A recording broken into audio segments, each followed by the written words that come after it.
2025 Toyota Grand Highlander key fob.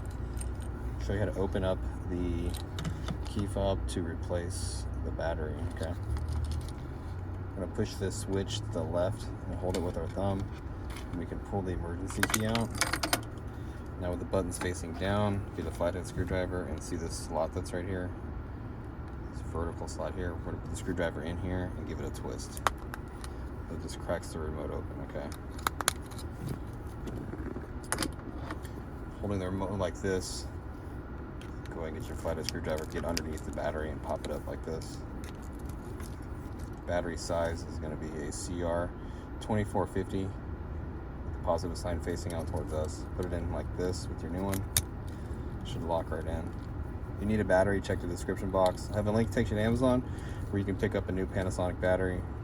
I think you can get them for around $5 there. It's a good deal. Let me just get our back cover. Make sure the opening's facing down. Start at the top, work your way down until it clicks and pops.